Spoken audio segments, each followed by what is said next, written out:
Sa ngalan ng Ama at ng Anak at ng Espiritu Santo, Amen. Ina ng langit, magalak ka, Alleluia. Sapagkat ang minarapat mong dalhin sa iyong sinapupunan na Alleluia. Ay nabuhay na mag-uli na gaya ng kanyang sinabi, Alleluia. Ipanalangin mo kami sa Diyos, Alleluia. Matuwa ka at magalak, O Berheng Maria, Alleluia. Sapagkat tunay na muling nabuhay ang Panginoon, Alleluia. Manalangin tayo. O Diyos, sa pamamagitan ng muling pagkabuhay ng iyong anak, na si Jesucristong Panginoon namin, ay minarapat mong paligayahin ng mundo. Hinihiling namin sa iyo na alang-alang sa Birheng Maria na kanyang ina, ay makamtan namin ang kaligayahan sa buhay na walang hanggan. Sa pamamagitan ni Jesucristong aming Panginoon, Amen. sa ngalan ng Ama at ng Anak at ng Espiritu Santo. Amen.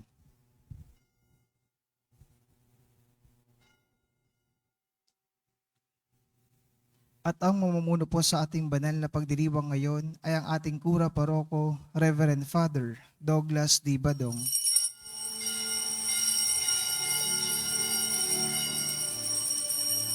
Purihin ng Panginoon, umawit ng kagalakan, at tugtugin ng gitara, at ang kaaya-ayang lira.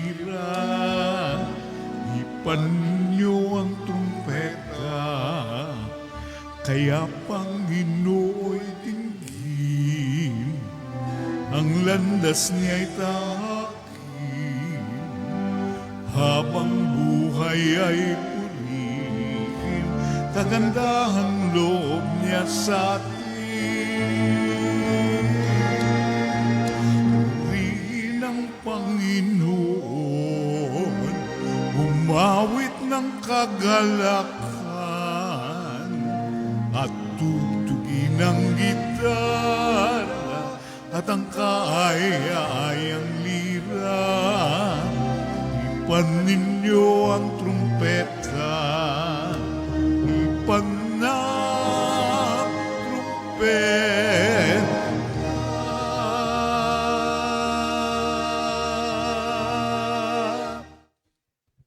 Sa ngalan ng Ama at ng Anak at ng Espiritu Santo, Amen. ang pagpapala ng ating Panginoong Hesus Kristo, ang pag-ibig ng Diyos Ama, at ang makikipagkaisa ng Espiritu Santo, naway sa mainyong lahat. At sumaiyo rin. Mga kapatid, tinipon tayo bilang mga kaanib na angkan ng Diyos, kaya dumulog tayo sa maawaing Panginoong napapatawad ng lubos. Sinugong tagapagpagaling sa mga nagsisisi, Panginoon, kaawaan mo kami. Panginoon, kaawaan mo kami. Dumating na tagapag-anyayang mga makasalanay magsisi, Kristo, kaawaan mo kami. Kristo, kaawaan mo kami. Nakaluklok ka sa kanan ng Diyos Ama para ipamagitan kami. Panginoon, kaawaan mo kami. Panginoon, kaawaan mo kami. Kaawaan tayo ng makapangyarihang Diyos, patawarin tayo sa ating mga kasalanan at patnubayan tayo sa buhay na walang hanggan. Amen. Manalangin tayo. Ama naming makapangyarihan, ang kalooban namin naway mapuspos ng ganap sa Espiritu mong dumadaloy sa aming lahat upang bigyan niya kami ng layuning kalugod-lugod sa iyo at ng kapasyahang sundin ang loob mo sa pamamagitan ni Jesucristo kasama ng Espiritu Santo magpasawalang hanggan. Amen. Magsiupo po lahat.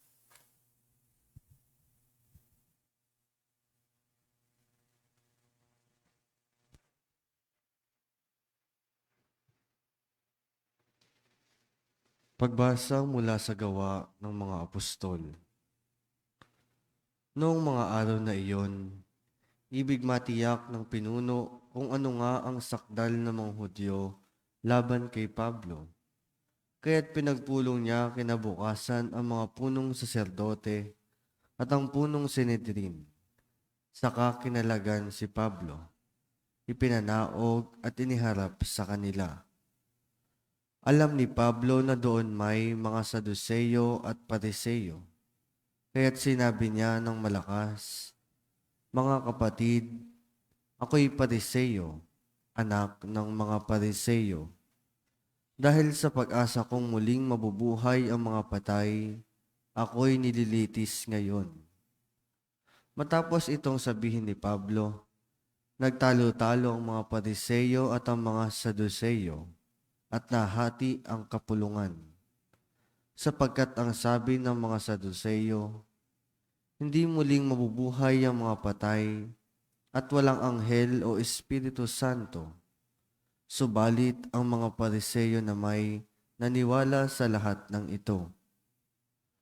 At lumakas ang kanilang sigawan.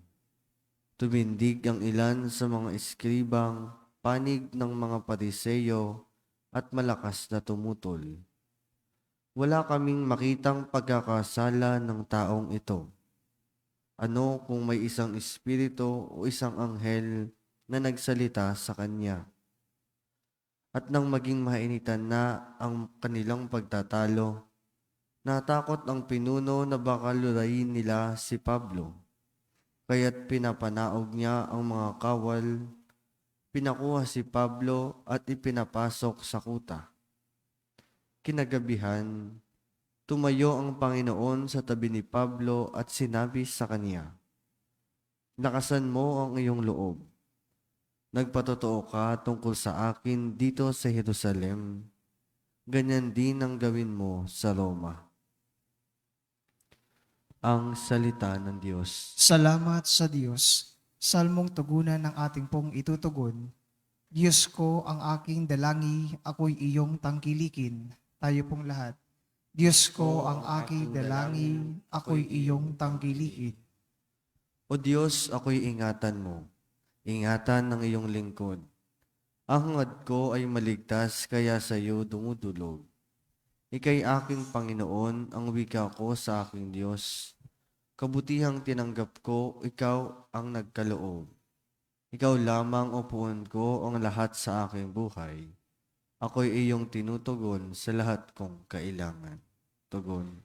Diyos ko ang aking dalangi, ako'y iyong tangkilikin. Pinupuri ko ang Panginoon na sa akin ay patnubay.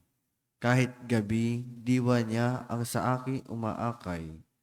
Nababatid ko na siya'y kasama ko sa oras-oras. Sa piling niya kailanmay hindi ako matitinag. Tugon. Diyos ko ang aking dalangi, ako'y iyong tangkilikin. Kaya't ako'y nagdiriwang, ang diwa ko'y nagagalak. Ang lagi kong nadaramay, hindi ako matitinag. Pagkat di mo tutulutan, ang mahal mo ay malagak sa balon ng mga patay upang doon ay maagnas. Tugon. Diyos ko ang aking dalangi, ako'y iyong tangkilikin. Ituturo mo ang landas na buhay ang hahantungan. Sa piling mo'y madarama ang lubos na kagalakan. Ang tulong mo'y nagdudulot ng ligayang walang hanggan. Tugon. Diyos ko ang aking dalangi, ako'y iyong tangkilikin. Magsitayo po ang lahat. Hallelujah, Hallelujah.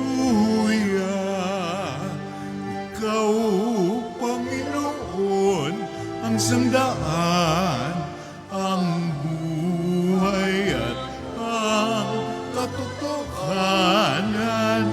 Hallelujah.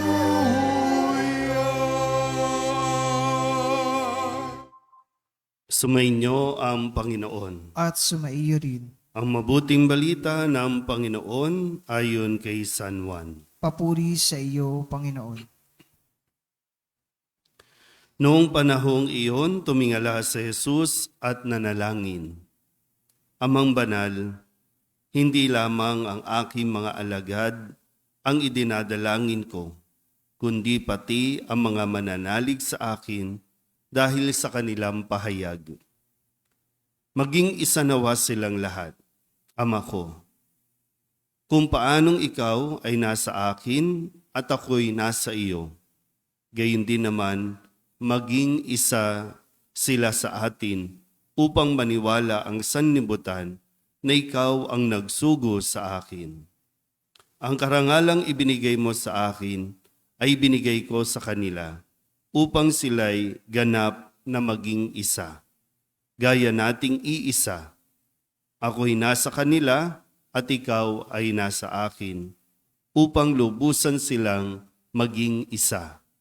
At sa gayon, makikilala ng sanlibutan na sinugo mo ako at sila'y iniibig mo katulad ng pag-ibig mo sa akin. Ama, nais kong makasama sa aking kinaroroonan ang mga ibinigay mo sa akin upang mamasdan nila ang karangalang bigay mo sa akin. Sapagkat inibig mo na ako bago pa nilikha ang sanlibutan.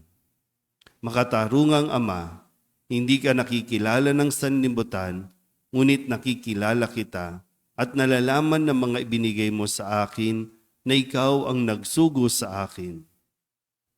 Ipinakilala kita sa kanila at ipakikilala pa upang ang pag-ibig mo sa akin ay sumapuso nila at ako namay sumakanila. Ang mabuting balita ng Panginoon. Pinupuri ka namin, Panginoong Hesukristo. Isang mapagpalang umaga po sa inyong lahat.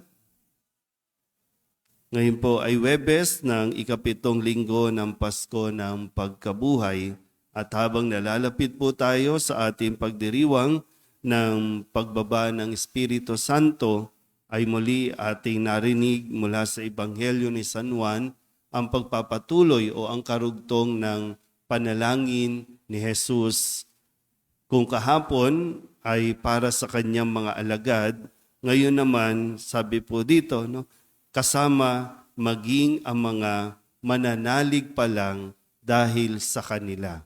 Dahil sa mga patotoo at pagpapahayag at pagpapakilala ng mga alagad sa mga taong kanilang makikilala, sa mga lugar na kanilang mapupuntahan pagkatapos na matanggap nila ang biyaya ng Espiritu Santo.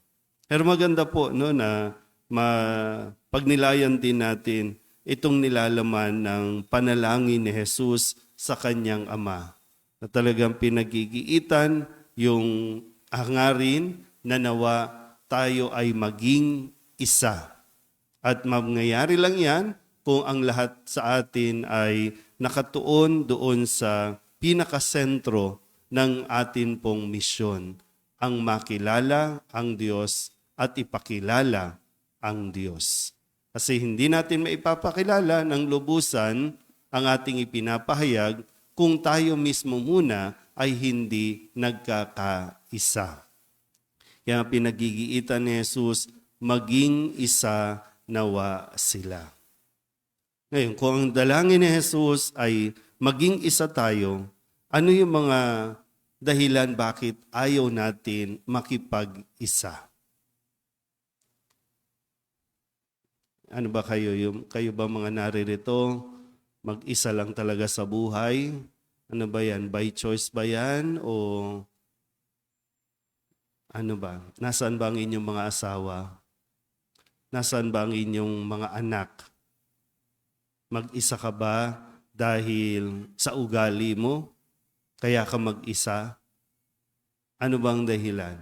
Kasi minsan kahit hindi tayo magkakasama in spirit o yung atin pong mga presensya, magkakaisa pa rin tayo. Magkaiba kasi yung mag-isa ka dahil ibinukod mo ang sarili mo. Mag-isa ka dahil inihiwalay mo ang iyong sarili. Mag-isa ka dahil ang tingin mo para sa yung iba ay kaagaw o kaya kung anumang dahilan. Kaaway, kagalit, kaya mag-isa ka. Ano nga ba ang dahilan? Kasi kailangan natin din magtugma. Ang dalangin ni Jesus ay maging isa tayo, pero ano ba yung ginagawa natin? Patungo ba tayo sa pagkakaisa o mas patungo tayo sa paghiwa-hiwalay? Kaya nga yung isa sa karanasan ni San Pablo dito sa unang pagbasa, dahil sa kanilang mga paniniwala, nagkatalo-talo sila, halos magbugbugan na sila para lamang igiit ang kanilang mga kultura, ang kanilang mga paniniwala.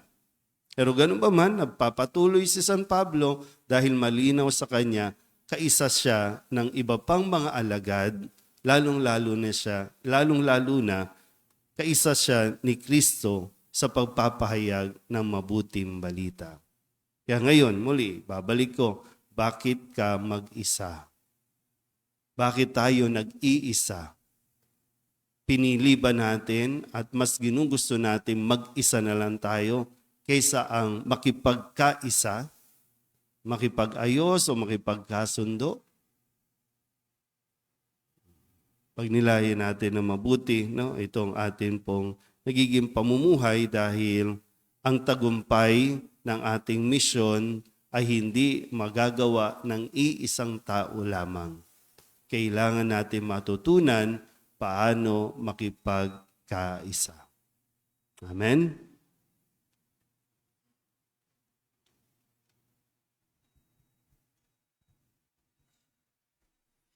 Atin ngayong dadasalin ang Oratio Imperata. Sabay-sabay po. Ama naming mapagmahal, na lumikha ng sangkalupaan at sanlibutan at ng makahangahangang kalikasan na dinadaluyan ng buhay ng iyong mga nilikha. Mapagkumbaba kaming sumasamong ipagkaloob mo na ipag-adya kami sa matinding init na bumabagabag sa mga tao ngayon. Humahadlang sa mga gawain at nagdudulot ng panganib sa buhay at hanap buhay. Bumuhos nawa ang biyaya ng ulan upang tubigan ang aming mga bukid at mga nanunuyong lupa. Mapigil ang mapipintong krisis sa tubig at kuryente at patirin ang aming mga uhaw sa tubig araw-araw. Sa wadyat ng iyong salita, sumusunod ang hangin at dagat. Iunat mo ang iyong mapagpalang kamay upang huminto na ang patuloy na pag-init ng panahon, nang ang iyong bayan ay maging abala sa mabubungang gawain at ang mga kabataan ay magpatuloy sa kanilang pag-aaral ng may kapanatagan at kaginhawaan. Diyos naming maawain at mapagbigay, imulat mo ang aming mga mata sa kayamanan at kagandahan ng iyong mga nilikha at tubugin mo kaming maging mapagmalasakin para sa kalikasan. Turuan mo kaming maging mapagkakatiwalaang tagapangalaga ng iyong nilikha upang mapakinabangan namin ito ng may pananagutan at mapangalagaan ito laban sa pang-aabuso at paglulustay. Ngayong panahon ng krisis, mahal naming Panginoon, imukin mo kaming lalo pang magbahagi, maglingkod at magmahal. Mapagmahal na Diyos, Ama ng aming Panginoong Hesukristo, ipinagkatiwala mo ang bayang Pilipino sa makainang pagkalinga ng mahal na Birhen Maria. Dinggin mo ang mga panalangin ipinamimintuho namin sa Kanya para sa pagtataguyod niya sa amin, ang bayan labis niyang minamahal. Inihiling namin ito sa pamamagitan ng aming Panginoong Hesukristo na nabubuhay at nagahari kasama mo at ng Espiritu Santo magpasawalang hanggan. Mahal na Birhen ng Guadalupe, Panalangin mo kami. Santa Rosa ng Lima, Panalangin mo kami. San Lorenzo Ruiz, Panalangin mo kami. San Pedro Calungsod, Panalangin mo kami.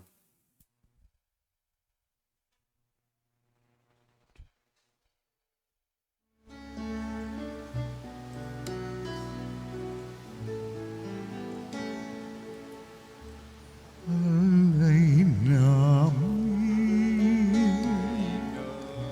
aming buhay, bawat gala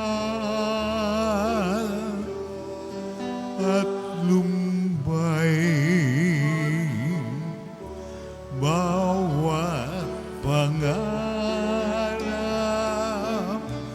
naming taglay sa palad mo.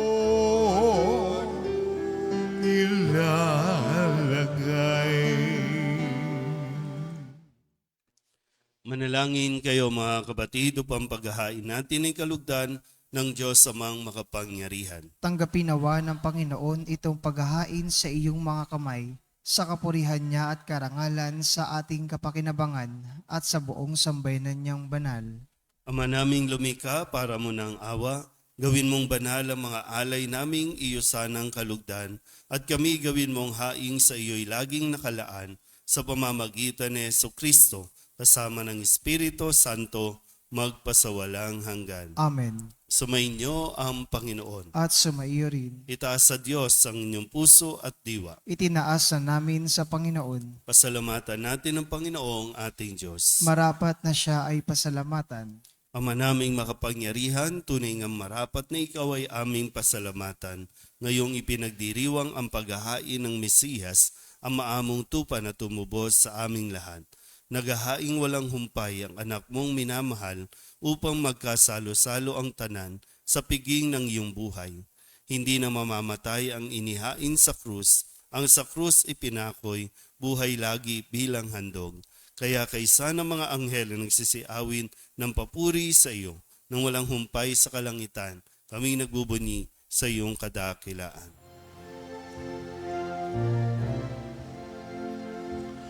Santo, Santo, Santo, Panginoong Diyos na makapangyarihan, napupuno ang langit at lupa ng kalwalhatian mo. Hosana sa kaitaasan, pinagpala ang naparirito sa ngalan ng Panginoon. Hosana sa kaitaasan. Ama naming banal, ikaw ang bukal ng tanang kabanalan. Kaya't sa pamamagitan ng iyong Espiritu, gawin mong banal ang kaloob na ito upang para sa aming magiging katawan at dugo ng aming Panginoong Hesu Kristo. Bago niya pinagtiis ang kusang loob na maging handog, hinawakan niya ang tinapay, pinasalamatan kaniya, pinaghati-hati niya iyon, iniabot sa kanyang mga alagad at sinabi, tanggapin ninyong lahat ito at kanin, ito ang aking katawan na ihahandog para sa inyo.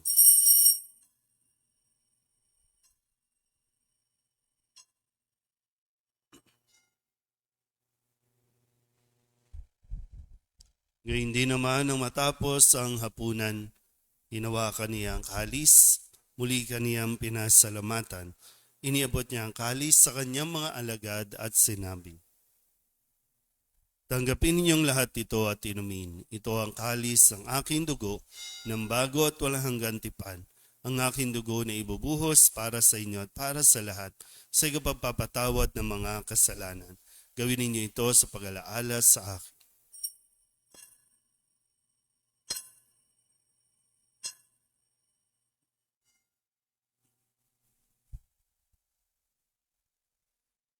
Ipagbunyi natin ang misteryo ng pananampalataya. Si Kristo'y namatay, si Kristo'y nabuhay, si Kristo'y babalik sa wakas ng panahon. Ama, ginagawa namin ngayon ang pag-alaala sa pagkamatay at muling pagkabuhay ng iyong anak. Kaya tiniaalay namin sa iyo ang tinapay na nagbibigay buhay at ang kalis na nagkakaloob ng kaligtasan. Kami nagpapasalamat dahil kami iyong minarapat na tumayo sa harap mo para maglingkod sa iyo. Isinasamo namin kami magsasalo-salo sa katawan at dugo ni Kristo ay mabuklod sa pagkakaisa sa pamamagitan ng Espiritu Santo. Ama, lingapin mo ang iyong simbahang laganap sa buong daigdig. Puspusin mo kami sa pag-ibig kaysa ni Francisco na aming Papa at ni Jose na aming Obispo at ng Tanang Kaparian. Alalahanin mo si Wilma na tinawag mo mula sa daigdig na ito. Nung siya'y binyagan, siya'y nakaisa ni Kristo sa pagkamatay. Ngayong siya'y pumanaw, naway makaisa siya ni Kristo sa pagkabuhay. Alalahanin mo rin ang mga kapatid naming nahimlay nang may pag-asang sila'y muling mabubuhay, gayon din ang lahat ng mga pumanaw. Kawaan mo sila at patuloyin sa iyong kaliwanagan. Kawaan mo at pagindapating kaming lahat na makasalo sa iyong buhay na walang wakas.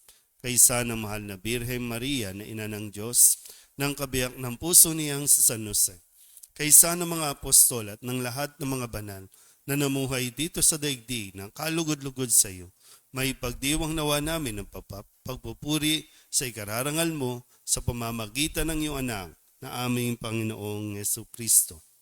Sa pamamagitan ni Kristo, kasama niya sa Kanya, ang lahat ng parangal at papuri ay sa iyo, Diyos amang makapangyarihan, kasama ng Espiritu Santo, magpasawalang hanggan. Amen. Amen.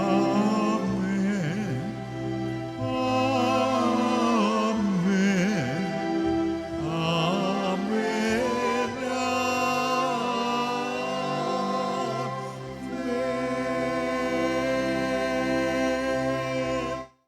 Sa tagubilin ng mga nakagagaling na utos at turo ni Jesus sa Panginoon natin na Diyos, ipahayag natin ang lakas loob. Ama namin, sumasalangit ka. Sambahin ang ngalan mo. Mapasa amin ang kaharian mo. Sundin ang loob mo. Dito sa lupa para lang sa langit. Bigyan mo kami ngayon ng aming kakanin sa araw-araw at patawarin mo kami sa aming mga sala para ng pagpapatawad namin sa nakakasala sa amin. At huwag mo kaming ipahintulot sa tukso at diadya mo kami sa lahat ng masama.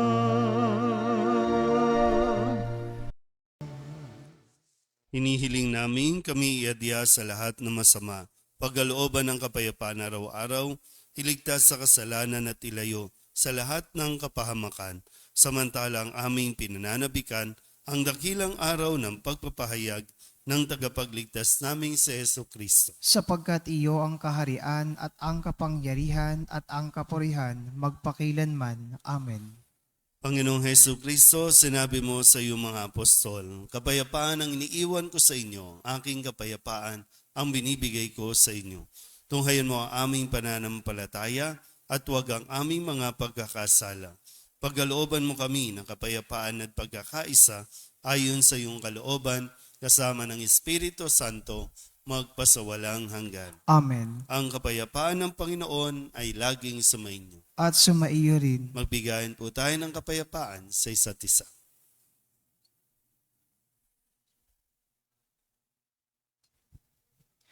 Kordero ng Diyos na nag-aalis ng mga kasalanan ng sanlibutan, maawa ka sa amin. Kordero ng Diyos na nag-aalis ng mga kasalanan ng sanlibutan, maawa ka sa amin. Kordero ng Diyos na nag-aalis ng mga kasalanan ng sanlibutan, ipagkaloob mo sa amin ang kapayapaan. Lumuhod po ang lahat.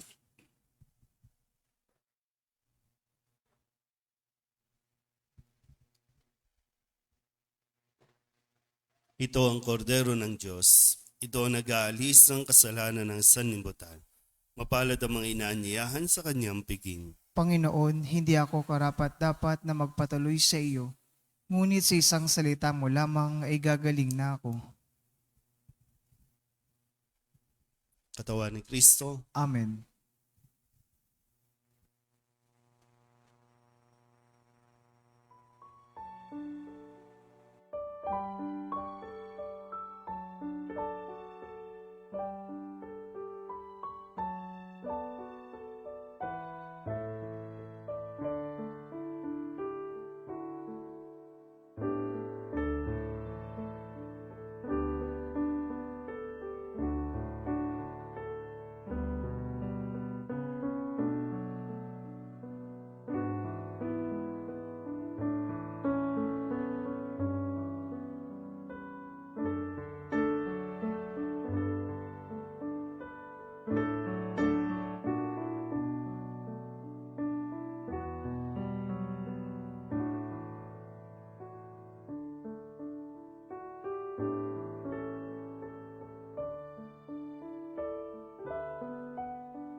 Manalangin tayo. Ama naming mapagmahal, sa aming ginanap na pakikinabang, matutuhan nawa namin at mapagsaluhan ang iyong aral at dulot na kaligtasan upang kami pagindapating magkamit ng iyong bigay sa pamamagitan ni Jesucristo kasama ng Espiritu Santo magpasawalang hanggan. Amen. Sumainyo ang Panginoon At sumaiyo rin. at pagpalain kayo ng makapangyarihang Diyos, Ama at Anak at Espiritu Santo. Amen. Tapos ang banal na misa, humayo tayo sa kapayapaan ni Kristo. Salamat sa Diyos. Magandang umaga po.